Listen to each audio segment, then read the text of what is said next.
Morning, part two, I guess. Welcome. For those of you who don't know me, we're in the first session.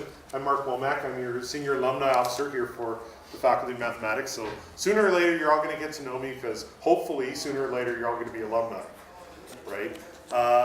Second session this morning. Thank you for coming. We, as part of our Alumni Achievement Secrets of Successful Alumni series, is to welcome Dora Vell here to present to us. Dora and I were chatting when we were able to introduce Patrick, and we said he was a local guy, you know, from Guelph. Dora is the daughter of a diplomat, a Canadian Greek diplomat. A Greek diplomat. Okay, I was assuming he was Canadian. And so when I said, "Where was your hometown?" she kind of said, "All over." And your first language was Greek. Yeah, till 2.5. Third language was English. Yeah. Amazing. And so what brought you, well, you're going to tell us what brought you here to Waterloo, eventually to computer science, but Dora is the CEO of Vell Executive Search, which specializes in recruiting tech and CS executives around the world, can I say? I know you're definitely North America. North America and a little bit of Europe. A little bit of Europe as well.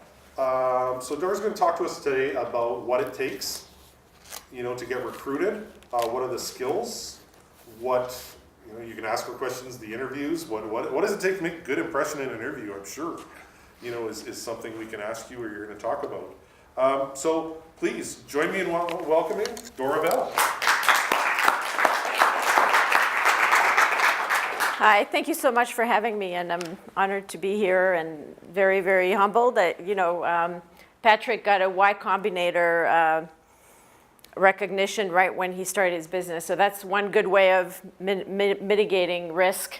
That's one of the top Silicon Valley organizations where they provide financing and they fund business plans, and people are dying to get in there. So it's they finance some of the top startups that you know today. So certainly that's a risk mitigator, I would say, not a guarantee, but so I'm honored to be here. I'm just going to talk, and please ask questions, because this, you know, how do you find the right job, and how do you optimize how do you find your right path is what I've been doing for the last 19 years, recruiting senior executives, but also sort of counseling them, and also counseling. I've found, you know, in my own time, counseling kids out of kids. I have a 26-year-old daughter, so kids out of college, out of universities, you know, who are trying to find their path, whether it's after their first job or they're having difficulty, and so how to, you know, I've been doing that. Also help my daughter, so I'll get into that. But just to get into where I'm from, I don't have a mother tongue. My first language was Greek. Then I moved to Paris at two and a half. My mother never told me there was another language, so. Although she'll debate that. And then I went to a preschool, and these people were talking a strange language, and I didn't know what was going on. So it was kind of important information when you're 2.5.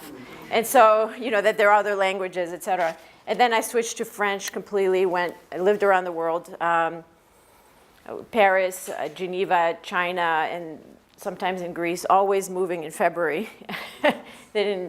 And ended up in Ottawa in February 1st, 1979, not even in the civilized part. We went in the English part, in the Anglo part in Ottawa. And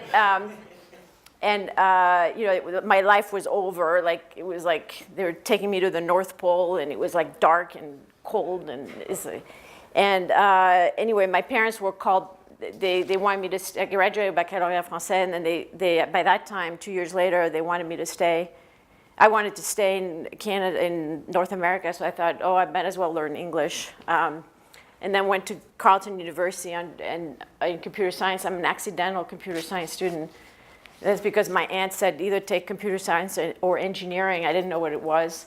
And you know, I went to Carleton because Ottawa U had French, so I didn't want the temptation of speaking French, although I took all my arts classes there. And then graduated. I ended up loving it, and then came to Waterloo for a master's degree, and then Unfortunately, I didn't go to Microsoft in 1987. I sent my ex-boyfriend an invoice for $150 million. I figured I'd be worth like a lot of money now. But the world has changed now. Like we had much less visibility as to what's going on, and we'll talk about that as well, and how to deal with, anthropologically with baby boomers as well. Like, I talk about that with my daughter, how to compete with people like from Stanford and MIT, and you should not be worried at all about that. So I have some ideas, some themes around, how do you minimize your risk? It's not luck. There are things you can, there are very specific steps you can take to find your path, and your path is going to be different than yours, and it might have to do with your personality. So I went into software development, and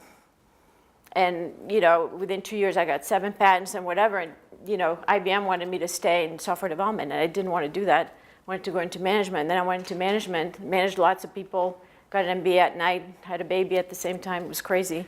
And then, and then they wanted me to stay in software development management, and then I didn't want to.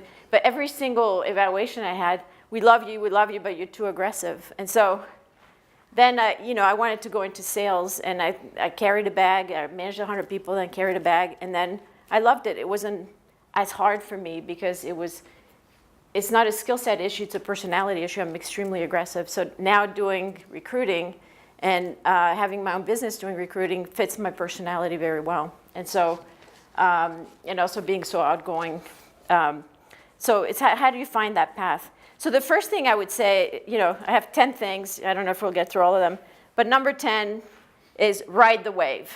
So don't go against the grain. Like there's things there are trends out there that, it's easier to be Warren Buffett said, if good managers go to a bad industry, the reputation of the industry will prevail. So go to an industry that's growing, right? Like don't go to something that's not. And so, like for example, like if you look at the themes right now, like in those, machine learning is a huge thing. Blockchain, Bitcoin, cognitive computing, AI, augmented reality, Internet of Things, cybersecurity. So whatever it is that you, there are things that you can, data science, right?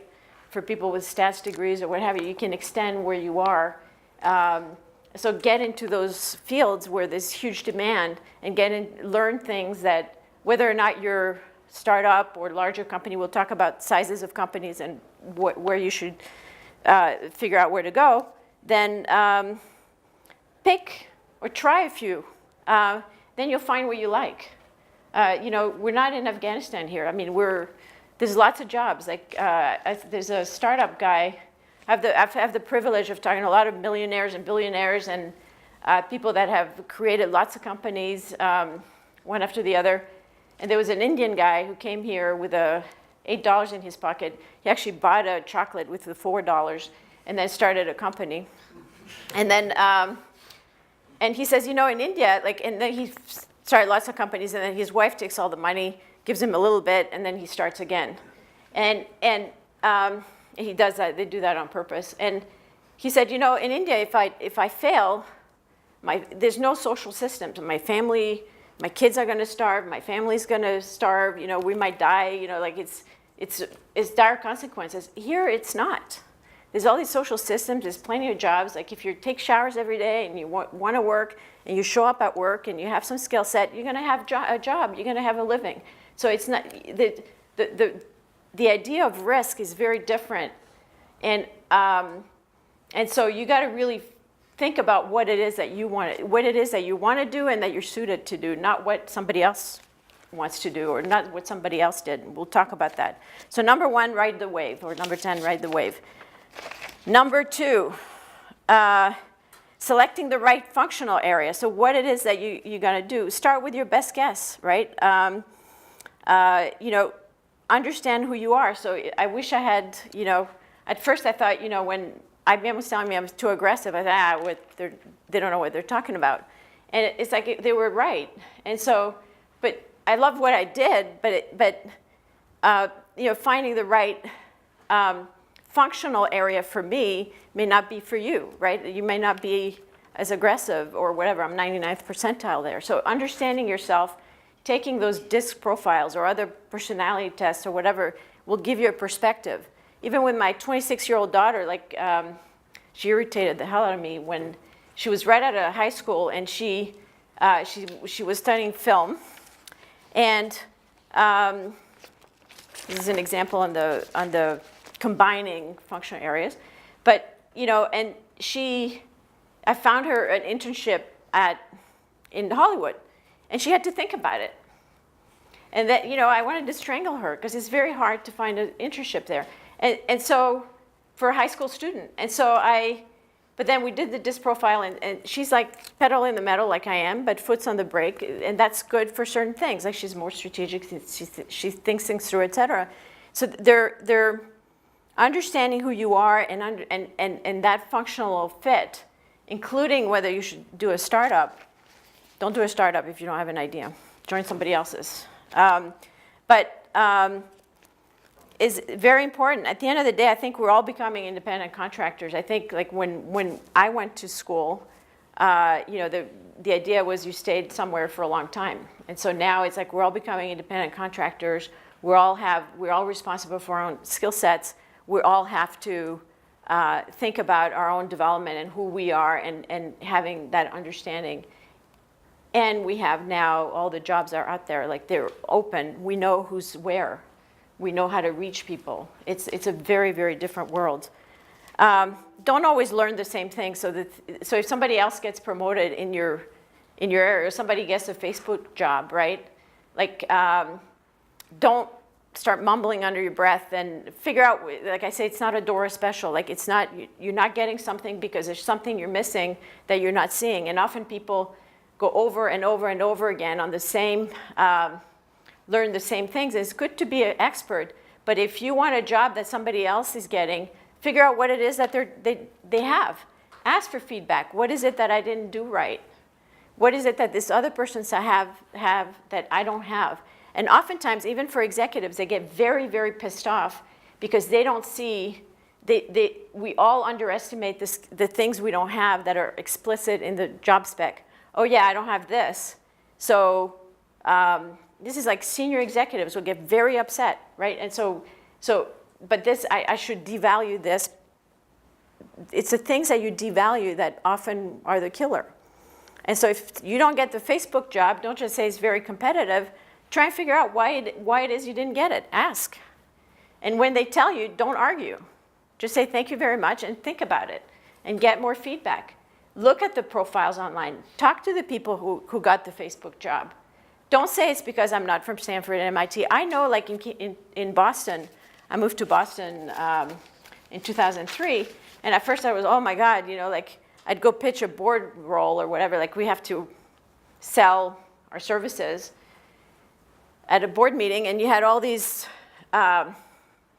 people from like Harvard and Yale and whatever, and it's like, you know, I'm not going to say, and people respect Waterloo, they love Waterloo, but, I'm not comparing myself to MIT or what have you. And by the way, they all hate each other, so that's all very good. Like the Harvard people think the Wharton people are not as good. The Wharton people think the Harvard people are too arrogant. So I just say I'm Canadian. And I went to Waterloo, I hope that's okay. And it's like, and then they're like, oh, no, we love Canadians, we love Waterloo. And so it's like, it's not, I've had friends from MIT, like, they might be geniuses at something, and that's great, but they also lack other things. So don't blame your sob story because you're not getting something. Like, if you want to get something, get it, right? Figure out what it is that you don't know. I think everybody should learn accounting. That's something that, if you want to start your own business, I say that to my daughter, like, you're going to get screwed in life if you don't know some basic accounting, like management and tax accounting. You got to know that. You want to learn your own business, get all the advisors, but get some basic education while you're here. Like, to me, like, that's like learning how to read. Also, if you have a passion that's not in the current list of hot topics, like cybersecurity now is a hot topic, you know, and it's in demand for boards and other things. 10, 15 years ago, it was not. And the people that are now in demand were not. So if you have a passion that's not in my current list, like, go for that. If you like doing that, go do it. You know, there's going to be, you might have a limited set of opportunities, but, you know, it might become the next big thing. It's like, but, you know, again, you'll earn a good living, you'll do what you love, and that's it. But, you know, again, it's easier to ride the wave if there's things, if you don't know what you like, then try things that are currently hot, because those skill sets, whether or not those companies are successful, will be very valuable later on. Work for A players. So don't go to a company that is a laggard. Work for the best people you possibly can. It doesn't matter what the title, it doesn't matter what the compensation is. These people will rise, the cream rises to the top. Work for the best people you can find.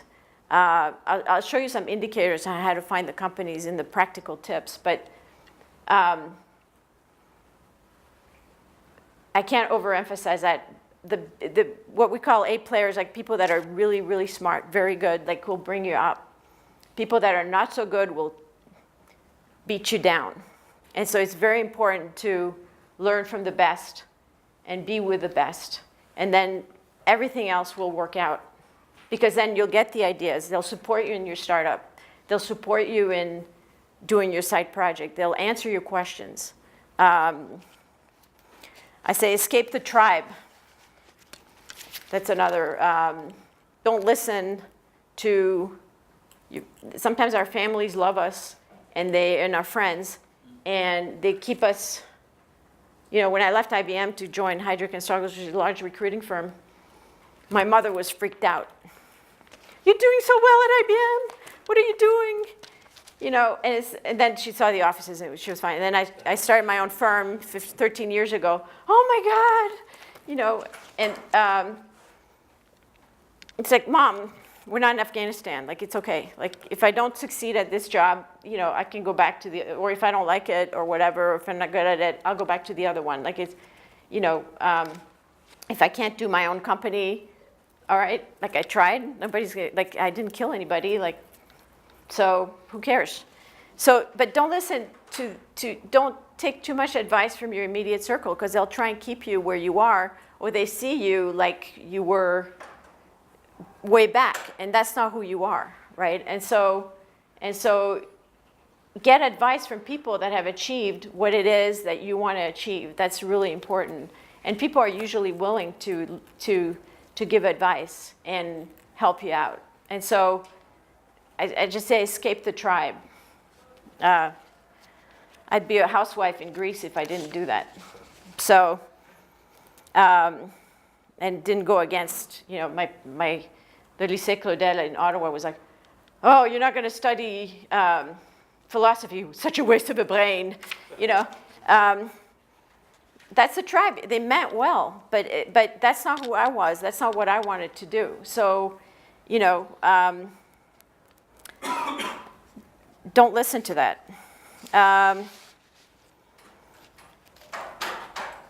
don't know how much trouble you guys have with the baby boomers, and my daughter and I have a lot of discussions around the millennials and baby boomers, et cetera. The reality is, like, we were managed by fear because we didn't have, the world was not open. The world is now open. Company boundaries don't exist anymore, like, or they're disappearing. You know, like, we used to have brick and mortar. Nothing was available online. You had very limited visibility and very limited options.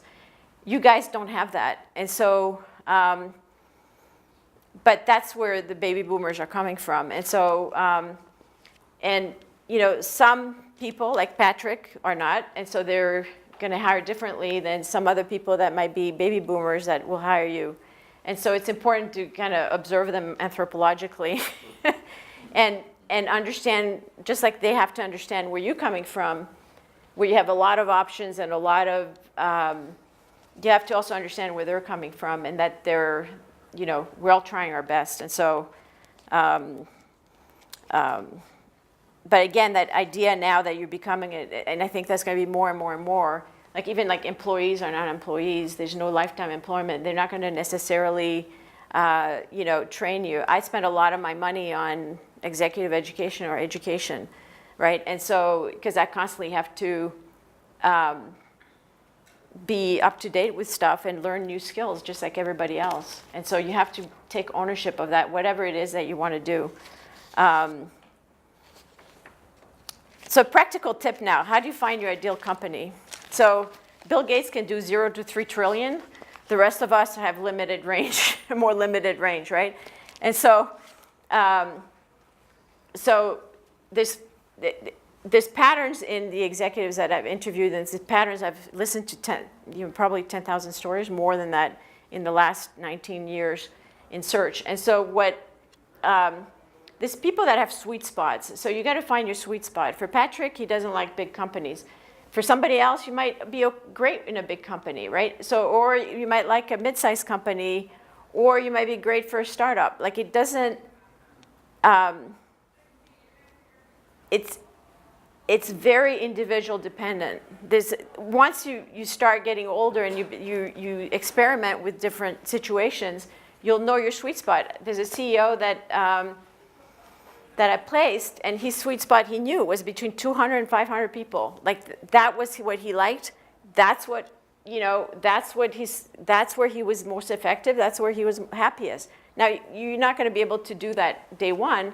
You have an idea, maybe you get excited with a startup, or maybe you don't. But this idea that 0 to 3 trillion, that's very few people can do it. And I only know Bill Gates, right, that can do that. And so, or very few people, you can count them in one hand. So find your sweet spot, where you're happiest and where you're most effective. Some people, like dealing in a large organization and being able to deal with a matrix is a skill set in itself. And so if you're able to do that and you're good at it and you enjoy influencing and dealing with people, great. There's no right or wrong answer. That's why there's more than one of us. High quality companies, how do you find them? It's very important to develop a list of companies. And how do you do that? Forget the job openings. Forget who's coming to you, except for Patrick. So,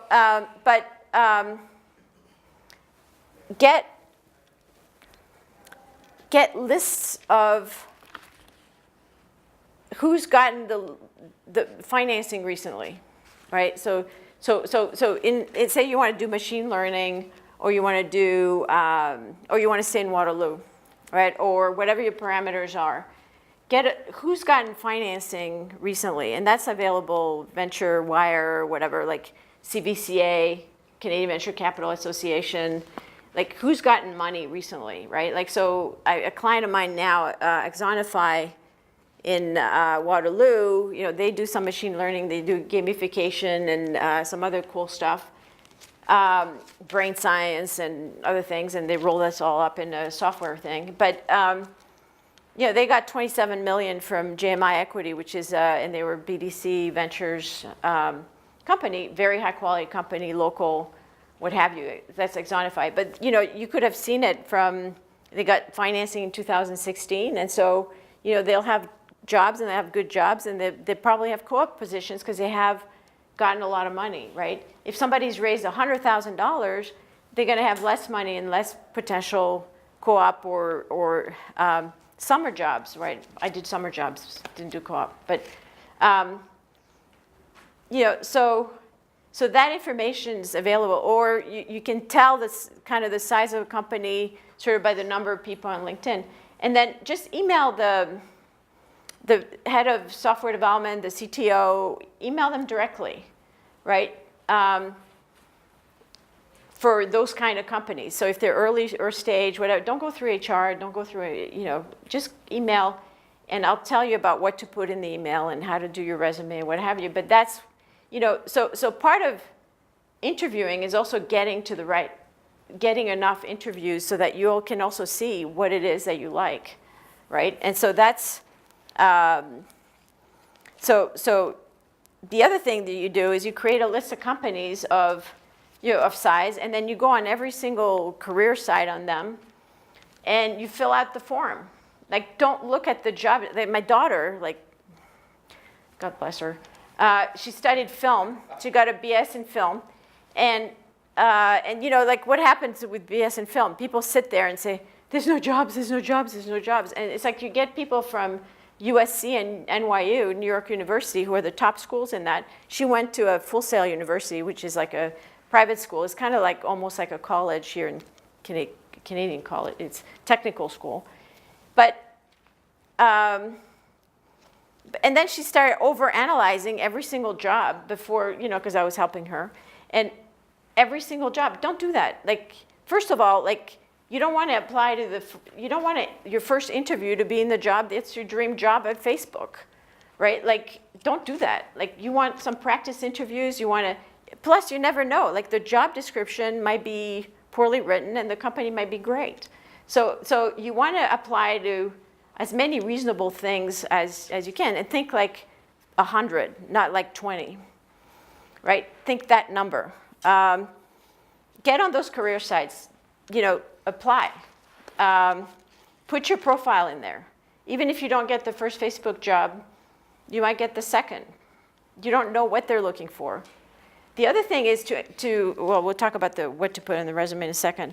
But with my daughter, we're able to find an NBC Sports job right in Boston that paid very well. And they don't have a lot of applicants. And I'm sure there's a ton of USC and NYU people who'd love that job. And now it turns out also, in terms of the skills combination, which I talked about, she's been working there for 3 or 4 years. She's a big video gamer. Like, she's not a pro, but she's really good. And so now she understands the old world, broadcasting, right, through her school and also through her 4 years, whatever it is, of working. And because she's a big gamer, now they're flying her around at NBC Sports with the esports broadcasting, right? And so that's what I talk about, combination of skills, right? And it doesn't, and actually we have to work together on, beefing up her LinkedIn and analyzing which companies and doing exactly what I talked about with you guys, making sure that she's targeting the right esports companies or the right esports jobs or either within NBC or outside of NBC, so that she targets the right people. So what are we going to put in that resume? Well, I don't know anything about esports. I think video games for me is like watching paint dry. So it's true fact. Huh? Yeah. So what we do is we look at the job descriptions, whether or not they've been filled or not, and then we reverse engineer back her resume. Just like with her boyfriend who wants to work with raptors and banded owls and whatever, it's not about what you also worked on, it's also about what you've, like as a paid job, is also all the other stuff you've done, right? Like if you've written things or done things in school that are relevant to this job, you should absolutely list that, right? And so you got to reverse engineer back what it is these people want. And so you want the Facebook job, don't just look at one job description, look at 1 million job descriptions on Facebook. Whether or not they were filled, it doesn't matter, because then that will inform you, either the skill sets that you want to get, or or like what you need to emphasize and what keywords you need to use on your resume. That's really important. And also at the interview, like don't talk about what it is that you want to talk about. Talk about what it is they want to hear, right? And so really important. So the banded owl example, like the boyfriend had done a ton of it, and another one was identifying raptors, like the birds, by sight. Well, he had done that, but hadn't gotten paid for it, but could do that in his sleep. It's like people don't care whether you're paid for something or not. Just like when I'm doing a lot of board searches now, nobody hands you a board search. So I started, when I did a CEO search, I started doing them for free, like as a byproduct of my CEO search. And then, and then eventually people started paying me for it. And then now I have, they don't care if I got paid or not. They just care if I've done the work before or what have you. So there's a big distinction there. Make sure you have a LinkedIn profile that's like your resume. Make sure your email's in there without being connected to you. So I have to be able to see this is for us old people, right? We need a LinkedIn profile, right? Like just put a good picture on it and where you have taken a shower and, like you have a decent outfit on and whatever. And then just make sure that in your description you put your email. If you're worried about, I have my email in there, I don't get too much junk, but it's like, so people can contact you even if they don't know how to reach you, because a lot of particularly large companies do a lot of recruiting on LinkedIn. And so you almost have to have your entire resume with all the keywords and all of whatever you need to have to be able to be found. So for example, you want the job in machine learning, like you should, and you've taken classes in it, or you want a job in data science, which is also a big thing, and you've taken relevant classes, or you've done relevant projects, you particularly emphasize those projects. So there's a kid I coached a 19-year-old. She was a daughter of a friend of mine. She wanted a marketing job, and so she had, like the cashier management. That was her experience, and she was an arts major, and and so she wanted a marketing job. Every other kid that's not computer science wants a marketing job. So it's like, so anyway, we were chatting, and so, and as we were chatting, she was a good kid, whatever. And so we're chatting, and it's like, I realized that she had done 4 viral videos, marketing videos, 2 of which she'd gotten paid for. And so it's like, why isn't that in your resume? She's like, I didn't spend that much time on it. It's like, wait a second. Like, that's a marketing thing, and that's something that distinguishes you. So don't confuse. This is like the top executives do this too.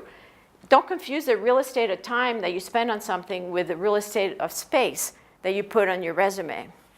That's really super important, right? Like, emphasize the things that are important. Like, you're not going to have 10 years experience in a 2-year-old technology. This is impossible, right? But if you've done a project, you took a class, you did a special project, you wrote a program, you did whatever, software program, an application, whatever. Like, it doesn't matter if it took you 5 minutes. If you did it and that's relevant and there's some kind of relevance to it, put it in. Don't forget the viral video, right? Like, don't forget the differentiators that will matter to you, right? What I like on the resume is actually everybody tells you to do a 1-page resume. I don't know if that's the case, right? So do a 1-page resume, but then on the second page, put the projects. So that's what we did with my daughter. First page, the resume, and she had some experience, whatever. And then we actually also listed the skill sets and the classes at the bottom. And then the second page was a whole list of all the films and all the videos and all the roles that she had, producer for this. So if you wrote, for classes, you wrote specific apps or software development things, you can have that on the second page. And so technically it's a 1-page resume, but all your projects, it could be, we put everything since 6th grade. Sorry, grade 6 in Canadian, right? And so that you show what it is that you've done, right? By the way, computer science, for those of you that don't have computer science degrees, lots of tech people don't have computer science degrees. So while it's a great thing to have, people look at skill sets. They don't look at and things like statistics now, and like things are getting all jumbled in, like with data science. Nobody knows what that is. But anyway, they come from all sorts of backgrounds, right? And so don't. That's another thing. Like,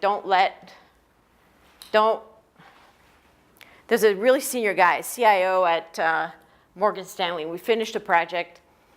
He's a senior guy making a ton of money, and then we had dinner to celebrate. And then he started crying in his soup. I said, "Why are you crying in your soup?" "Oh, I don't have a degree, and that really hurt me." It's like, hold it a second, right? Like, we make mountains out of molehills for the things we don't have, right? Like, you don't have a MIT degree, good. That's a good thing. Like, don't worry about it. right? Like it doesn't matter, right? It's what you contribute, what you know, whether you show up, whether you shower, you have some skill sets, you want to work hard, you have perseverance. That's what people care about. And that you work and that you're passionate about and learn and move on. So that's what people look for. I know that there's specific questions. I interview senior executives. I don't interview, and I know that you're going to get technical questions and what have you. But if there's something that you go to a Facebook interview, you don't know some stuff, fine, you learn it. That's a learning experience, right? You learn the thing. If you really want those types of jobs, and there's things that you don't know, you learn that. There's a kid, like he's older, but he graduated from Harvard Business School, and he was crying in his soup about not getting a Google job. And I asked about the questions that he was asked. And he said there were two questions. One is how many TVs there are in New York City. My answer would be, who cares? And that he got really well. And the second question was, how would you deal with Google advertising? And he says he failed at that. Like he didn't answer that. I said I would have succeeded in that question, and I'll tell you why. Because I would have prepared. I would have read the investor, all the earnings calls, transcripts, all the investor. I would have prepared for my meeting, and I would have known what the growth and because this is when you talk to senior executives, you have to know about their business, but I would have known that stuff. And so he actually relaxed because preparation he could do. He just didn't think of it. He thought like everything should come out of your head automatically, like divine intervention. No, there's things you can do to prep. And there's things that, even if you don't know them now, like you don't get the Facebook interview now, you can find out what it is. Like, am I missing a key skill set here that I can take next semester? It's a free country. LinkedIn, online presence, approach CTOs, VPs of engineering. Make sure that every time you have your signature line with your email address, because sometimes they get forwarded and you can't see it, and your phone number. Make sure you remind them who you are. Make sure your resume is, the 2 pages, but they can throw away the second, they won't. And make sure that you, every time you reach that, you get it. Don't just say, hey, what's happening? Remind them who you are. Use naming conventions, like don't just call it resume or company.doc, or the company name, like exonify.doc. Call it your last name, comma, your first name, and then put a date, like 2018-1, so that they know, and resume 2018-1, so they know who you are. Remind them who you are every time. The email we never read the initial email, like the cover letter. Just have 3 or 4 lines with 3 or 4 bullets, right? And the bullets should relate to what the job is. And I always thank, if it's a larger company, always go back and thank the recruiter that helps you at every step. Just say, hey, I just interviewed with so-and-so, and thank you so much. I appreciate your help. If there's any feedback, let me know. Just very short and sweet, 2 lines. But, keep people up to date.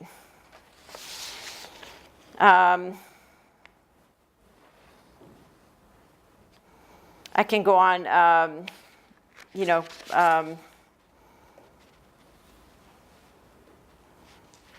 I don't have that much time, so I think I'm going to stop here. Any questions? Yeah. Oh.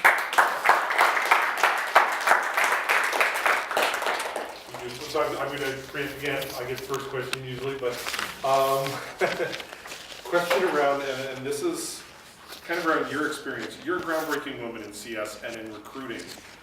What advice do you give our female students, especially, who are in the minority when they're going out for these job interviews? What one piece of advice would you give them going out for that first interview? So there's more women now, I think, than, we had 4 women in computer science per year versus, I don't know now, but at least at Carleton. Don't think you're female. Don't think about it. That's my first advice. It's nobody gives a shit. It's sorry, the word. But, I mean, I go to meetings with all men all the time. Like, it's like, I don't think of myself a female in the meetings. I'm not self-conscious. I'm not, I might dress, I like my jewelry, whatever, my heels usually, I should have worn them. These two guys are way taller. But it's like, that's the number one thing. I'm not self-conscious. I think there's still huge barriers, and I've seen barriers, like, for example, I want to go to dinner, I have to think twice about, and I want to network like the next guy, but I have to think twice about, how it's going to be interpreted, or, there are huge barriers there right now. But, I think things are better. I think like this whole sexual harassment is real. I think that, complaining to HR is not effective in general. I've seen a lot of people lose their careers and their jobs. I think leaving the company, like trying to, the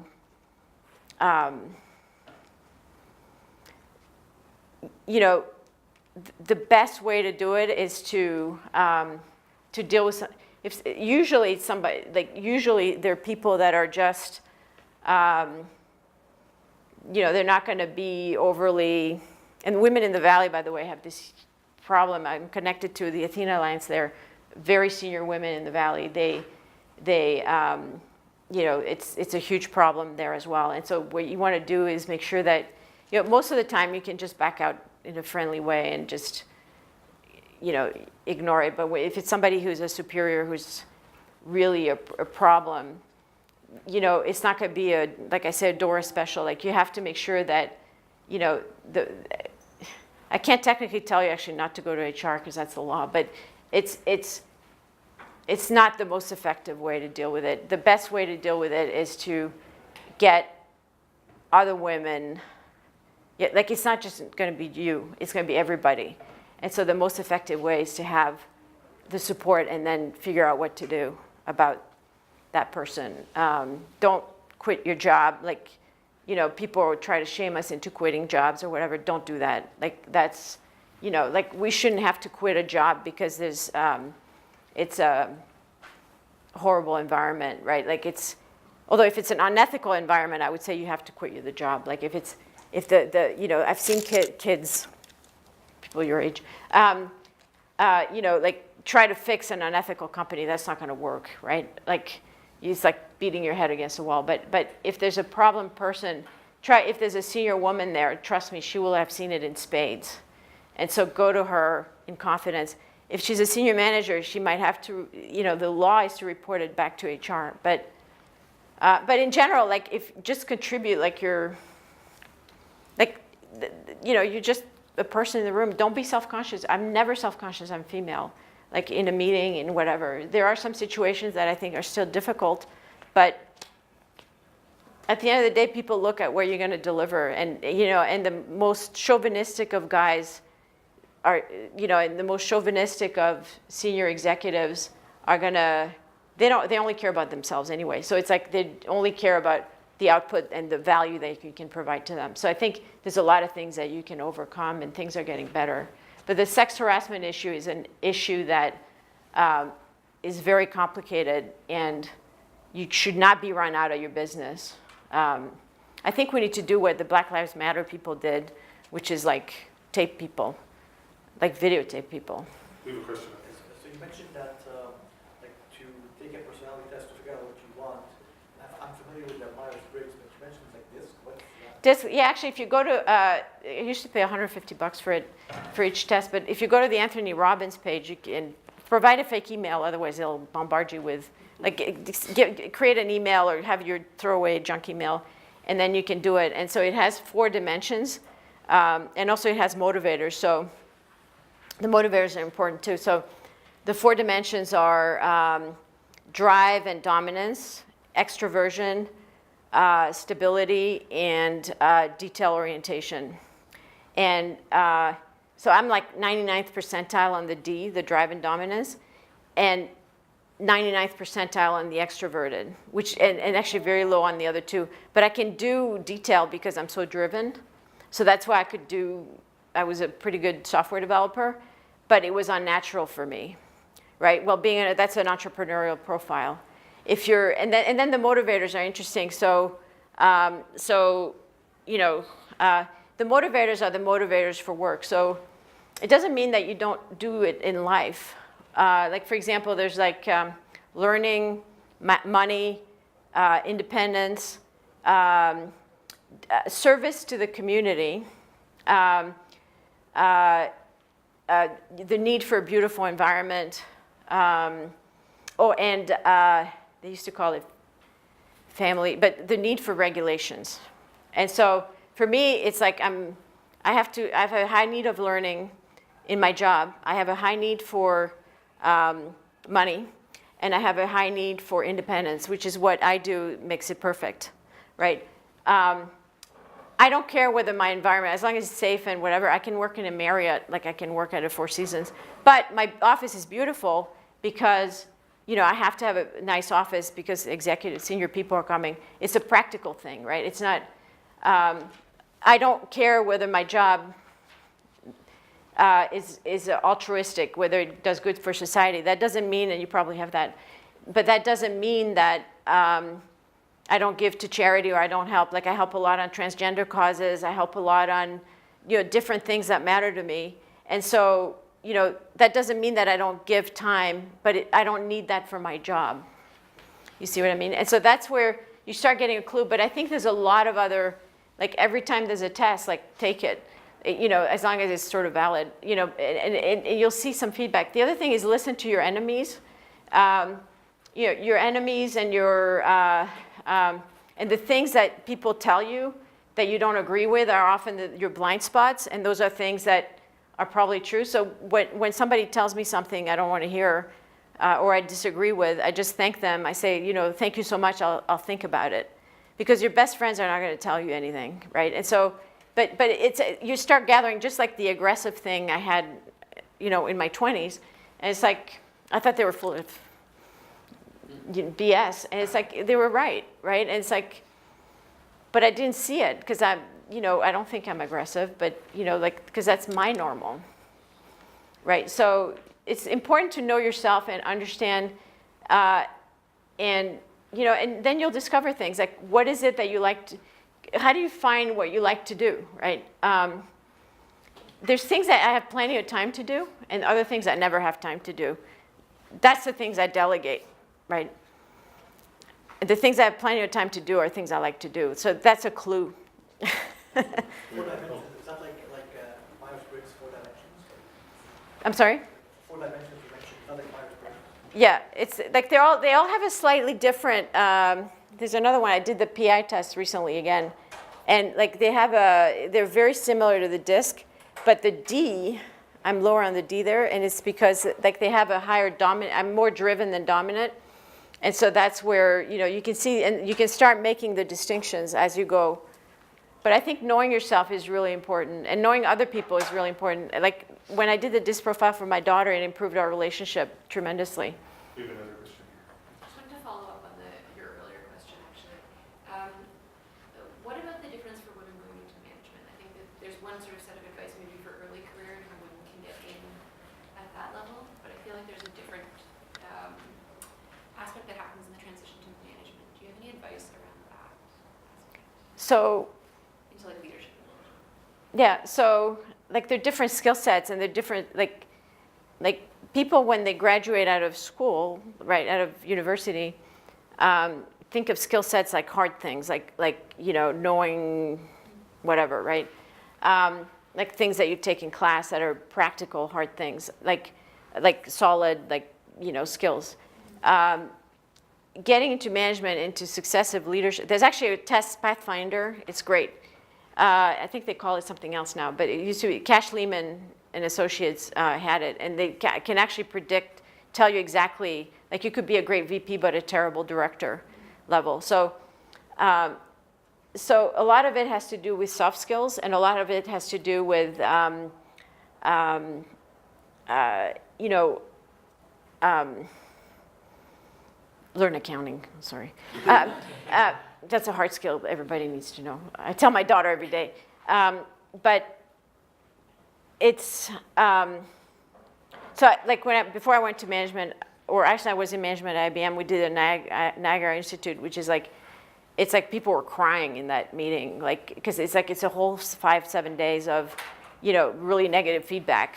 And I didn't cry, it was shocking, but at the end of the day, like, now partially because I'm a high D, so I don't care what people say, like I actually love it, but it's like get that feedback on the soft side and make sure that you, when I do references for senior executives, like they fail at one thing usually, like it's, there's how you get along with your boss, with your peers and your subordinates. Usually you have one that's, for me it was my peers, that was a harder thing than I was good up and down, and I had to work on this side. So we all have to work on something, but make sure that you know, that you can, there's management classes you can take, there's, you know, it depends on the company. That's why I'm like, I'm so. Specifically what I'm wondering is there any adjustment to that for being a woman? Do you change anything in your approach? I've seen more barriers for women moving into management in my experience. I think like a lot of the barriers are our own barriers. So like I get a lot of senior women executives, including like a general that I coached. And she had a hard time because the male generals were like on the boards of Raytheon. I'm giving a separate example as a point. And so I listened to her story, and she had retired and whatever, and I can't imagine what hardship she had gone through, like in the Army or whatever, wherever she was. And, you know, she was older, like 65, I don't know, like older, retired. And she was like, you know, like these male guys, you know, like generals are not letting me on the Raytheon board and the defense contractors board. And when you're a general, you got to go there. I said, quite frankly, you're not qualified to go on the defense contractor. She was shocked, like, because she was waiting for my support. And I said, now, who are you? She was a nurse general. She was a, I said, who are you? She says, I'm a patient advocate. I said, why would Raytheon, a defense contractor, need a patient advocate? Right, so now let me tell you how to beat these, sorry, edit that, assets, right? And so now you target, like, if she was doing a study at Harvard, whatever, you target, a lot of times us women, and I've seen this time and time again, because they come to me, even in my own processes, and we attribute discrimination too often. And there's no way that you can possibly get every job. And so that's our problem. I don't care if you're discriminated 50%, 75% of the time, which is not at the more junior levels.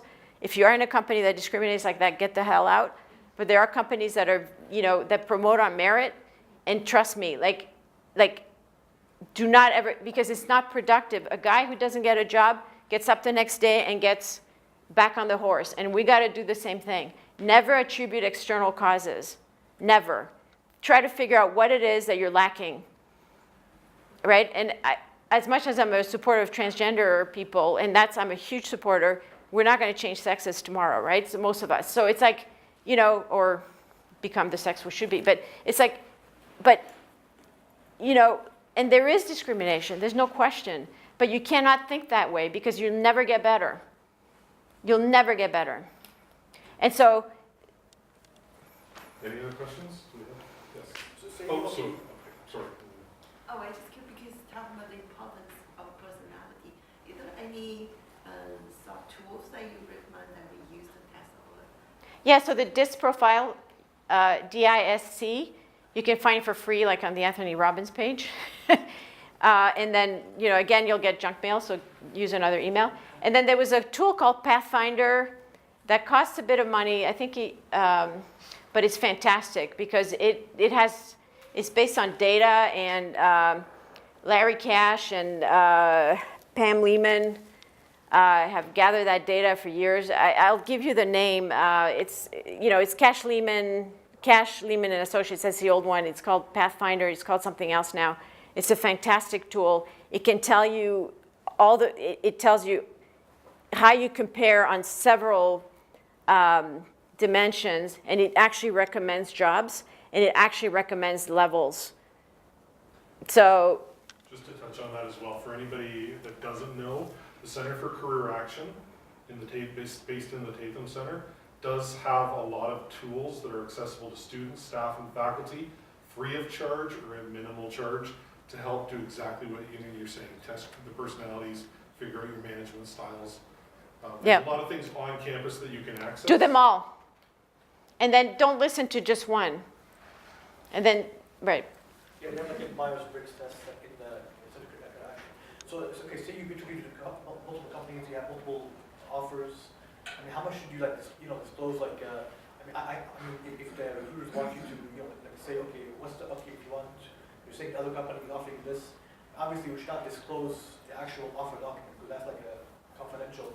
But I mean, how much should we say, like, how much this other company, like, offer in terms of, like, compensation, or should we actually mention the other company's name? How much should we disclose the other, sort of negotiation with multiple offers?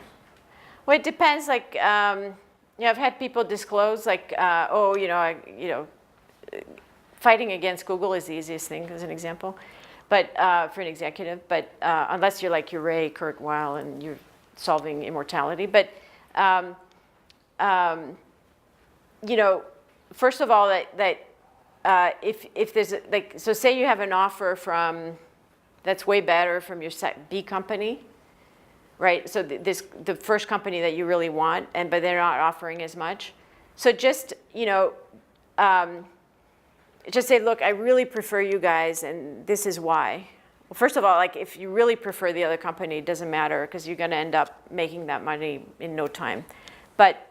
Or like, you get the skill sets, like the A players are number one. But say, hey, like, there's a huge discrepancy. I have this other offer. I really prefer you guys. Is there anything you can do? Right? And then if, never lie about it. What you can do is, like, if they say, look, like, I need proof. Sometimes they need proof. Then, like, you can just, like, show it to the person, physically show it without emailing it. Never email anything. Like, if anything, print it and mail it, snail mail or FedEx it. Like, don't, because that's a lot harder to. But it's not a big deal if you get an offer letter and you show them the offer letter if they need to see proof. But typically, people won't ask as long as it's a reasonable thing that you're offered. But are these, like, offers confidential, like you should not disclose this one? Unless is it written on the offer that it's confidential? Yeah, they usually say that. Oh, my offers don't have that. So if it's confidential, do not break confidentiality. Just say the offer's confidential. You might want to just say, look, I'm happy to show it to you. I'm not lying, but I can't email it or leave the document with you. Are there any other questions? Okay. We're going to have a few minutes before our group has to head off to the next. But thank you, Dora. Thank you. Let me get you a gift here. On behalf of the faculty. Thank you so much.